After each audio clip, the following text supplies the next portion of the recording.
14ನೇ ಅಧ್ಯಾಯ. ನಂದೇಡದ ರತನಜಿ ವಾಡಿಯ ದಕ್ಷಿಣೆಯ ಮೀಮಾಂಸೆ. ಬಾಬಾರವರ ಜೀವನ ಬಹುಮಧುರವಾದದ್ದು. ಅವರ ಅನೇಕ ಕೆಲಸಗಳು ಮತ್ತು ಸ್ವಾಭಾವಿಕವಾಗಿ ಹೊರಹೊಮ್ಮುತ್ತಿದ್ದ ವಚನಗಳು ಸಹ ಅಂತೆಯೇ ಮಧುರವಾಗಿದ್ದವು. ಅವರ ಜೀವನವು ಹರ್ಷದ ಪ್ರತಿರೂಪ. ಅವರು ಭಕ್ತರಿಗೋಸ್ಕರ ಕರ್ತವ್ಯ ತತ್ಪರತೆಯನ್ನು ಬೋಧಿಸುವ ಕಥೆಗಳನ್ನು ಹೇಳುತ್ತಿದ್ದರು. ಜನಕೋಟಿಯು ಸುಖವಾಗಿ ಬಾಳಬೇಕೆಂಬುದೇ ಅವರ ಧ್ಯೇಯವಾಗಿದ್ದಿತು. ಆದರೆ ಜೀವನದ ಗುರಿಯನ್ನು ಸಾಧಿಸಲು ಜನರು ಜಾಗೃತರಾಗಬೇಕೆಂಬುದು ಅವರ ಅಭಿಪ್ರಾಯ. ಪೂರ್ವಜನ್ಮದ ಸುಕೃತ ಫಲದಿಂದ ಈ ಜನ್ಮವು ಲಭಿಸಿದೆ. ಆದುದರಿಂದ ಈ ಜನ್ಮದಲ್ಲಿ ಮಾನವನು ಭಕ್ತಿಮಾರ್ಗವನ್ನವಲಂಬಿಸಿ ಮುಕ್ತಿಯನ್ನು ಹೊಂದಲು ಪ್ರಯತ್ನ ಮಾಡಬೇಕು. ಆದುದರಿಂದ ನಾವು ಉದಾಸೀನರಾಗದೆ ನಮ್ಮ ಜೀವನದ ಅಂತಿಮ ಅನಂತ ಗುರಿಯನ್ನು ಸಾಧಿಸಲು ಸತತವೂ ಶ್ರಮಿಸಬೇಕು. ಸಾಯಿಬಾಬಾರವರ ಲೀಲೆಗಳನ್ನು ನೀವು ಪ್ರತಿದಿನವೂ ಕೇಳಿದರೆ, ಪ್ರತಿದಿನವೂ ನೀವು ಅವರನ್ನು ಭಕ್ತಿಭಾವದಿಂದ ನೆನೆದರೆ ನಿಮ್ಮ ಮನಸ್ಸಿನ ಚಂಚಲತೆ ದೂರವಾಗುತ್ತದೆ ಮತ್ತು ಅದು ಕೊನೆಗೆ ಪರಬ್ರಹ್ಮನಲ್ಲಿ ಲೀನವಾಗುತ್ತದೆ. ನಾಂದೇಡದ ರತನಜಿ. ನಿಜಾಮ ರಾಜ್ಯದಲ್ಲಿನ ನಾಂದೇಡದಲ್ಲಿ ರತನಜಿ ಶಾಪುರಜಿ ವಾಡಿಯಾ ಎಂಬ ಒಬ್ಬ ಧನಿಕನಿದ್ದರು. ಅವರಿಗೆ ಐಶ್ವರ್ಯಕ್ಕೇನೂ ಕೊರತೆ ಇರಲಿಲ್ಲ. ಮೇಲೆ ನೋಡುವುದಕ್ಕೆ ಸಂತೃಪ್ತನಾದಂತೆ ಕಂಡರೂ ಅವರಿಗೆ ಮನಸ್ಸಿನಲ್ಲಿ ದುಃಖವಿತ್ತು. ಪ್ರಪಂಚದಲ್ಲಿ ಯಾರೂ ಸಂಪೂರ್ಣ ಸುಖಿಯಾಗಿರಬಾರದೆಂಬುದು ಆ ಭಗವಂತನ ನಿಯಮವಿದ್ದಿರಬಹುದು. ಅವರು ಧರ್ಮಿಷ್ಠರೂ ಉದಾರಿಯೂ ಆಗಿದ್ದರು. ಆದ್ದರಿಂದ ಜನರು ಅವರನ್ನು ಸುಖಿ ಎಂದೇ ಭಾವಿಸಿದ್ದರು. ಆದರೆ ರತನ್ಜಿಗೆ ಸಂತಾನ ಪ್ರಾಪ್ತಿ ಇಲ್ಲದಿದ್ದುದರಿಂದ ಶಾಂತಿ ಇರಲಿಲ್ಲ. ಭಕ್ತಿ ಅಥವಾ ಪ್ರೀತಿ ಇಲ್ಲದ ಕೀರ್ತನೆಯೂ, ವಾದ್ಯಗಳ ಹೊಂದಾಣಿಕೆಯಿಲ್ಲದ ಸಂಗೀತವೂ, ಯಜ್ಞೋಪವೀತವಿಲ್ಲದ ಬ್ರಾಹ್ಮಣನೂ, ವಿವೇಕವಿಲ್ಲದ ಬುದ್ಧಿವಂತಿಕೆಯೂ, ಪಶ್ಚಾತ್ತಾಪವಿಲ್ಲದ ಯಾತ್ರೆಯೂ, ಹಾರವಿಲ್ಲದ ಆಭರಣ ಸೌಂದರ್ಯವೂ ಇರುವಂತೆ ಸಂತಾನವಿಲ್ಲದ ಗೃಹವೂ ನಿಷ್ಪ್ರಯೋಜಕ. ರತನ್ಜಿಯು ಹಗಲಿರುಳು ಇದನ್ನೇ ಕುರಿತು ಚಿಂತಿಸುತ್ತಿದ್ದರು. ಹಾಗೆಯೇ ಮನಸ್ಸಿನಲ್ಲಿ ದೇವರು ನನಗೊಬ್ಬ ಪುತ್ರನನ್ನು ದಯಪಾಲಿಸುತ್ತಾನೆಯೇ ಎಂದು ಕೊರಗುತ್ತಿದ್ದರು. ಈ ಚಿಂತನೆಯಿಂದ ಆಹಾರ ಮುಂತಾದವುಗಳಲ್ಲಿ ಆಸಕ್ತಿ ಇರಲಿಲ್ಲ. ರತನ್ಜಿ ದಾಸಗಣು ಮಹಾರಾಜ ಅವರಲ್ಲಿ ವಿಶೇಷ ಗೌರವವನ್ನಿಟ್ಟಿದ್ದರು. ಅವರನ್ನು ಕಂಡು ತಮ್ಮ ವೇದನೆಯನ್ನು ತೋಡಿಕೊಂಡರು. ಆಗ ದಾಸಗಣು ಅವರು ಶಿರ್ಡಿಗೆ ಹೋಗಿ ಬಾಬಾರವರಲ್ಲಿಗೆ ಬೇಡಿದರೆ ನಿಮ್ಮ ಬಯಕೆ ಕೈಗೂಡುವುದೆಂದರು. ರತನ್ಜಿಯವರು ಶಿರ್ಡಿಗೆ ಹೋಗುವ ಮನಸ್ಸು ಮಾಡಿದರು. ಕೆಲವು ದಿನಗಳ ನಂತರ ಶಿರ್ಡಿಗೆ ಬಂದು ಬಾಬಾರವರ ಪಾದಗಳಿಗೆರಗಿದರು. ಬಾಬಾರವರಿಗೆ ಫಲ ಪುಷ್ಪಗಳನ್ನು ಅರ್ಪಿಸಿದರು. ಅನಂತ ಭಕ್ತಿಯಿಂದ ಬಾಬಾರವರ ಸಮೀಪದಲ್ಲಿ ಕುಳಿತು ಅವರನ್ನು ಪ್ರಾರ್ಥಿಸುತ್ತಾ ಅನೇಕ ಜನರು ಅವರ ಕಷ್ಟಕಾಲದಲ್ಲಿ ತಮ್ಮಲ್ಲಿಗೆ ಬಂದು ಕಷ್ಟ ನಿವಾರಣೆ ಮಾಡಬೇಕೆಂದು ಕೇಳಿಕೊಳ್ಳುತ್ತಾರೆ. ಇದನ್ನು ಕೇಳಿ ನಾನು ಅತೃಪ್ತಿಯಿಂದ ನಿಮ್ಮ ಪಾದಗಳನ್ನು ಆಶ್ರಯಿಸುತ್ತಿರುತ್ತೇನೆ. ನನ್ನನ್ನು ನಿರಾಶೆಗೊಳಿಸಬೇಡಿ ಎಂದು ಬೇಡಿಕೊಂಡರು. ಆಗ ಬಾಬಾರವರು ರತನ್ಜಿಯವರಿಂದ 5 ರು ದಕ್ಷಿಣೆ ಕೇಳಿದರು. ರತನ್ಜಿಯವರು 5 ರು ಕೊಡುವುದರಲ್ಲಿದ್ದರು. ಆಗ ಬಾಬಾ, ನಿನ್ನಿಂದಾಗಲೇ ರೂ. 3:14 ಬಂದಿದೆ, ಉಳಿದುದನ್ನು ಮಾತ್ರ ಕೊಡು ಎಂದರು. ರತನ್ಜಿಯವರಿಗೆ ಸಮಸ್ಯೆಯಾಯಿತು. ನಂತರ ಸಾಷ್ಟಾಂಗ ನಮಸ್ಕಾರ ಮಾಡಿ ದಕ್ಷಿಣೆಯನ್ನು ಕೊಟ್ಟು ತಮ್ಮ ವೇದನೆಯನ್ನೆಲ್ಲ ತೋಡಿಕೊಂಡು, ಬಾಬಾ, ನನಗೊಬ್ಬ ಪುತ್ರನನ್ನು ಆಶೀರ್ವದಿಸಿ ಎಂದು ಅಂಗಲಾಚಿ ಬೇಡಿದರು. ಆಗ ಬಾಬಾ ಅವರ ಮನಸ್ಸು ಕರಗಿ, ಇನ್ನು ಚಿಂತಿಸಬೇಡ ಎಂದು ಹೇಳಿ ಉದಿಯನ್ನು ಕೊಟ್ಟು ಆಶೀರ್ವದಿಸಿ, ದೇವರು ನಿನ್ನ ಬಯಕೆ ಈಡೇರಿಸುತ್ತಾನೆ ಎಂದರು. ಹೀಗೆ ರತನ್ಜಿ ಬಾಬಾರವರ ಆಶೀರ್ವಾದ ಪಡೆದು ನಾಂದೇಡಿಗೆ ಹಿಂತಿರುಗಿ ಬಂದು ನಡೆದುದನ್ನೆಲ್ಲ ವಿಶದವಾಗಿ ದಾಸಗಣರವರಿಗೆ ತಿಳಿಸಿದರು. ನಾನು ಶಿರ್ಡಿಗೆ ಈ ಹಿಂದೆ ಹೋಗಿಯೇ ಇರಲಿಲ್ಲ. ಅವರು ನನ್ನಿಂದಾಗಲೇ 3:14 ಆಣೆ ಬಂದಿದೆ ಎಂದರು. ಅದು ಹೇಗೆ ಎಂದು ಸಹ ಕೇಳಿದರು. ದಾಸಗಣರವರಿಗೂ ಸಹ ಇದೊಂದು ಸಮಸ್ಯೆಯಾಯಿತು. ಕೂಡಲೇ ಅವರಿಗೆ ರತನ್ಜಿಯವರು ಕೆಲವು ದಿನಗಳ ಹಿಂದೆ ಒಬ್ಬ ಮಹಾಮಧ್ಯ ಸಂತರಾದ ಮೌಲಿ ಸಾಹೇಬರನ್ನು ಸತ್ಕರಿಸಿದ ನೆನಪು ಬಂದಿತು. ರತನ್ಜಿ ಶಿರ್ಡಿಗೆ ಹೋಗುವ ನಿರ್ಧಾರ ಕೈಗೊಂಡ ಸ್ವಲ್ಪ ದಿನಗಳಲ್ಲಿ ಇದು ನಡೆದಿತ್ತು. ದಾಸಗಣುರವರು ಆ ಸತ್ಕಾರಕ್ಕೆ ಖರ್ಚು ಮಾಡಿದ ಪಟ್ಟಿ ತರಿಸಿ ನೋಡಿದರು. ಸರಿಯಾಗಿ ಲೆಕ್ಕದಲ್ಲಿ 3 ರೂ. 14 ಆಣೆ ಖರ್ಚಾಗಿತ್ತು. ಆಗ ಬಾಬಾರವರು ಶಿರ್ಡಿಯಲ್ಲಿಯೇ ವಾಸವಾಗಿದ್ದರು ಸರ್ವಜ್ಞರು ಎಂಬುದನ್ನು ಎಲ್ಲರಿಗೂ ವೇದ್ಯವಾಯಿತು. ಈ ರೀತಿ ಅವರಿಗೆ ಪ್ರಪಂಚದ ಆಗು ಹೋಗುಗಳೆಲ್ಲದರ ಅರಿವಿತ್ತು. ಇದರಿಂದ ರತನ್ಜಿಗೆ ಬಾಬಾರವರಲ್ಲಿ ಭಕ್ತಿ ಮಿಗಿಲಾಯಿತು. ಸ್ವಲ್ಪ ದಿನಗಳ ನಂತರ ಬಾಬಾರವರ ಆಶೀರ್ವಾದದಂತೆ ಅವರಿಗೆ ಪುತ್ರ ಸಂತಾನ ಪ್ರಾಪ್ತಿಯಾಯಿತು. ಇದಾದ ನಂತರ ಅವರಿಗೆ 12 ಮಕ್ಕಳಾದವು. ಅವುಗಳಲ್ಲಿ 4 ಮಾತ್ರ ಬದುಕಿದವು. ದಕ್ಷಿಣೆಯ ಮೀಮಾಂಸೆ. ಬಾಬಾರವರು ತಮ್ಮನ್ನು ಕಾಣಲು ಬಂದವರೆಲ್ಲರಿಂದಲೂ ಸಾಮಾನ್ಯವಾಗಿ ದಕ್ಷಿಣೆ ಕೇಳುತ್ತಿದ್ದರೆಂಬುದು ಎಲ್ಲರಿಗೂ ತಿಳಿದ ವಿಷಯ.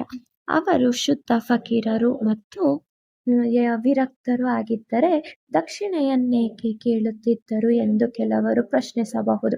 ಅದಕ್ಕೆ ಉತ್ತರವನ್ನು ಈಗ ಪರಿಶೀಲಿಸೋಣ. ಮೊದಲು ಬಾಬಾ ಯಾರಿಂದಲೂ ಏನನ್ನೂ ತೆಗೆದುಕೊಳ್ಳುತ್ತಿರಲಿಲ್ಲ.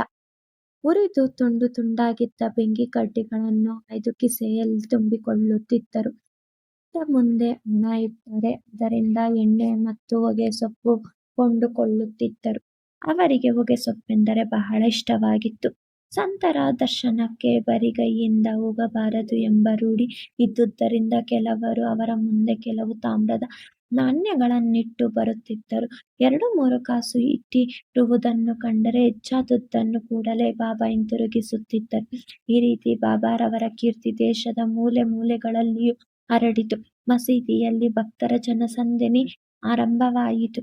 ಆಗ ಬಾಬಾರವರು ಅವರಿಂದ ದಕ್ಷಿಣೆ ಕೇಳ ಹತ್ತಿದರು.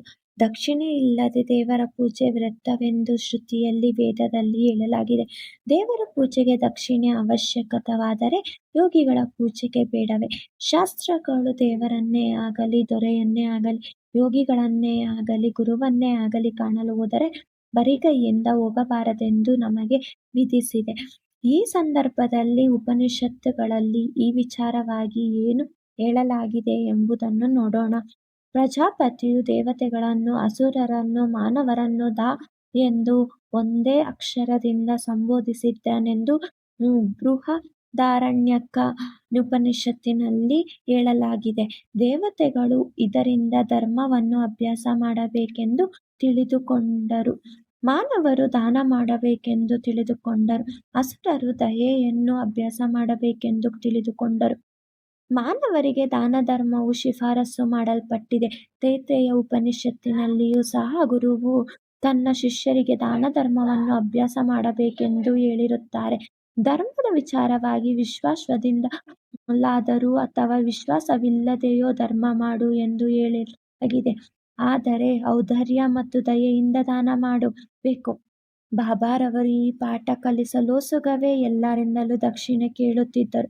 ಆದರೆ ಬಾಬಾರವರೇ ಹೇಳಿರುವಂತೆ ಅವನಿಂದ ತೆಗೆದುಕೊಂಡ 100ರಷ್ಟನ್ನು ಅವನಿಗೆ ಪುನಃ ಕೊಡಬೇಕು ಎಂಬುದರಲ್ಲಿ ವಿಶೇಷವಿದೆ. ಈ ರೀತಿ ಘಟನೆಗಳು ಬೇಕಾದಷ್ಟಿವೆ. ಪ್ರಸಿದ್ಧ ನಟರಾದ ಗಣಪತರಾವ ಚಾಪದರವರು ತಮ್ಮ ಚರಿತ್ರೆಯಲ್ಲಿ ಈ ರೀತಿ ಬರೆದಿರುತ್ತಾರೆ. ಬಾಬಾರವರು ಆಗಾಗ್ಗೆ ನನ್ನಿಂದ ದಕ್ಷಿಣೆ ಕೇಳುತ್ತಿದ್ದುದರಿಂದ ನನ್ನ ಭಂಡಾರವೆಲ್ಲವೂ ಬರದಾಗಿತ್ತು. ಆದರೆ ಕೊನೆಯಲ್ಲಿ ನನಗೆ ಹಣದ ಕೊರತೆ ಇರಲಿಲ್ಲ. ದಕ್ಷಿಣೆ ಇನ್ನು ಕೆಲವು ಅರ್ಥಗಳು ಈ ರೀತಿ ಇವೆ. ಬಾಬಾರವರು ಅತಿ ಹೆಚ್ಚಾದ ದಕ್ಷಿಣೆ ಕೇಳುತ್ತಿರಲಿಲ್ಲ. ಇದನ್ನು ಸಮರ್ಥಿಸುವ ಉದಾಹರಣೆಗಳು ಈ ಗಂಡಂತಿವೆ. ಬಾಬಾರವರು ಪ್ರೊಫೆಸರ್ ನೌಕೆಯವರನ್ನು 15 ರೂ. ದಕ್ಷಿಣೆ ಕೇಳಿದಾಗ ಅವರು ನಮ್ಮ ಹತ್ತಿರ ಹಣವಿಲ್ಲ ಎಂದು ಹೇಳಿದರು. ಆಗ ಬಾಬಾರವರು ನನಗೆ ಗೊತ್ತು, ನೀನು ಈಗ ಯೋಗ ವಸಿಷ್ಠನ ಓದುತ್ತಿದ್ದೀಯ ಅಲ್ಲವೇ, ಅದರಿಂದ ಕೊಡು ಎಂದರು. ಈ ಸಂದರ್ಭದಲ್ಲಿ ದಕ್ಷಿಣೆ ಎಂದರೆ ಪುಸ್ತಕ ಪಠಣೆಯಿಂದ ಪಾಠ ಕಲಿತು ಬಾಬಾರವರು ವಾಸವಾಗಿರುವ ಆತ್ಮದಲ್ಲಿ ಆ ನೀತಿಯನ್ನು ಇಡುವುದು ಎಂದು ಅರ್ಥ. ಬಾಬಾರವರು ಶ್ರೀಮತಿ ತರ್ಕಡರವರಿಂದ 6 ರೂ. ದಕ್ಷಿಣೆಯನ್ನು ಕೇಳಿದರು. ಅವರ ಹತ್ತಿರ ಹಣವಿಲ್ಲದುದರಿಂದ ಅವರಿಗೆ ವ್ಯಥೆಯಾಯಿತು.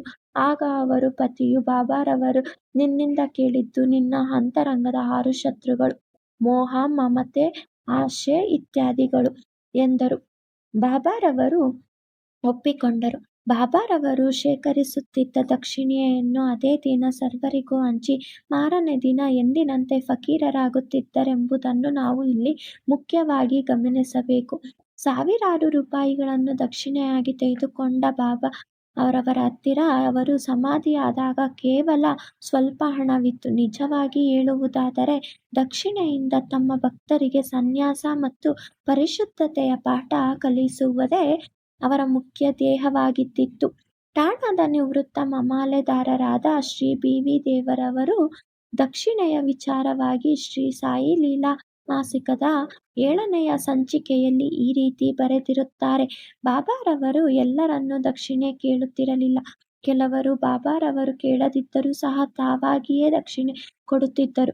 ಕೆಲವು ಸಾರಿ ಸ್ವೀಕರಿಸುತ್ತಿದ್ದರು, ಕೆಲವು ಸಾರಿ ನಿರಾಕರಿಸುತ್ತಿದ್ದರು. ಬಾಬಾರವರು ದಕ್ಷಿಣೆ ಕೇಳಲಿ, ಆನಂತರ ಕೊಡೋಣವೆಂದು ಯೋಚಿಸುತ್ತಿದ್ದವರಿಂದ ತೆಗೆದುಕೊಳ್ಳುತ್ತಲೇ ಇರಲಿಲ್ಲ. ಭಕ್ತರ ಶಕ್ಯಾನುಸಾರ ದಕ್ಷಿಣೆ ಕೇಳಿ ತೆಗೆದುಕೊಳ್ಳುತ್ತಿದ್ದರು. ಆದರೆ ಐಶ್ವರ್ಯವಂತರಿಗೆ ಅಥವಾ ಕಡುಬಡವರಿಗೆ ಕೇಳುತ್ತಿರಲಿಲ್ಲ. ದಕ್ಷಿಣೆ ಕೇಳಿದಾಗ ಕೊಡದಿದ್ದರೆ ಕೋಪಗೊಳ್ಳುತ್ತಲೂ ಸಹ ಇರಲಿಲ್ಲ. ಭಕ್ತರನ್ನು ಇನ್ನೊಬ್ಬರ ಸಂಗಡ ದಕ್ಷಿಣೆ ಕೊಟ್ಟು ಕಳುಹಿಸಿದಾಗ ಅವರು ಅದನ್ನು ಕೊಡಲು ಮರೆತರೆ ಬಾಬಾರವರೇ ಅದನ್ನು ಜ್ಞಾಪಿಸಿ ಪಡೆಯುತ್ತಿದ್ದರು. ಅನೇಕ ವೇಳೆ ಕೆಲವು ಹಣಗಳನ್ನು ಮರಳಿಕೊಟ್ಟು ದೇವರ ಪೂಜಾ ಗೃಹದಲ್ಲಿಟ್ಟು ಪೂಜಿಸುವಂತೆ ಹೇಳುತ್ತಿದ್ದರು. ಇದರಿಂದ ಭಕ್ತರಿಗೆ ಒಳ್ಳೆಯದಾಗುತ್ತಿತ್ತು. ಅನೇಕ ಸಲ ಭಕ್ತರು ತಾವು ಕೊಡುತ್ತೇವೆಂದು ಹೇಳಿಕೊಡುವುದಕ್ಕಿಂತ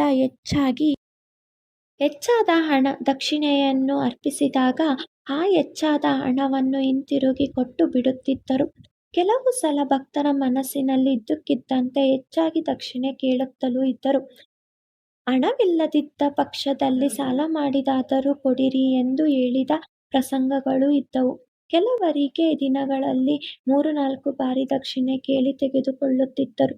ದಕ್ಷಿಣೆ ರೂಪವಾಗಿ ಸಂಪಾದಿಸಿದ ಹಣದಲ್ಲಿ ಕೇವಲ ಸ್ವಲ್ಪ ಭಾಗ ಮಾತ್ರ ತಮ್ಮ ಸ್ವಂತ ಖರ್ಚಿಗೆಂದು ಇಡುತ್ತಿದ್ದರು. ಅದರಿಂದ ತಂಬಾಕು ಮತ್ತೆ ದುನಿಗೋಸ್ಕರ ಕಟ್ಟಿಗೆ ಇವುಗಳನ್ನು ತೆಗೆದುಕೊಳ್ಳುತ್ತಿದ್ದರು. ಉಳಿದ ಹಣವನ್ನು ಕೆಲವು ಭಕ್ತರಿಗೆ ಹಂಚುತ್ತಿದ್ದರು. ಶಿರ್ಡಿ ಸಂಸ್ಥಾನಕ್ಕೆ ಸಮಸ್ತ ಪದಾರ್ಥಗಳನ್ನು ರಾಧಾಕೃಷ್ಣ ಮಾಯಿಯ ಸಲಹೆಯ ಮೇರೆಗೆ ಭಕ್ತರು ಒದಗಿಸುತ್ತಿದ್ದರು. ಬಾಬಾರವರು ಹೆಚ್ಚಿನ ಬೆಲೆಯ ಪದಾರ್ಥಗಳನ್ನು ತಂದವರ ಮೇಲೆ ಕೋಪಗೊಳ್ಳುತ್ತಿದ್ದರು. ಅವರು ಒಂದು ದಿನ ನಾನಾರವರಿಗೆ, ನನ್ನ ಆಸ್ತಿ ಎಂದರೆ ಒಂದು ಚೂರು ಬಟ್ಟೆ, ಕಫನಿ ಮತ್ತು ಮಣ್ಣಿನ ಪಾತ್ರೆ ಇಷ್ಟೇ. ಈ ಜನರು ಅನಾವಶ್ಯಕವಾದ ಮತ್ತು ಕೆಲಸಕ್ಕೆ ಬಾರದ ಬೆಲೆ ಬಾಳುವಂತಹ ಪದಾರ್ಥಗಳನ್ನು ತಂದು ನನಗೆ ತೊಂದರೆ ಕೊಡುತ್ತಾರೆ ಎಂದು ಹೇಳಿದರು. ಶ್ರೀ ಸಾಯಿ ಪ್ರಣಾಮ. 14ನೇ ಅಧ್ಯಾಯವು ಸಂಪೂರ್ಣವಾಯಿತು.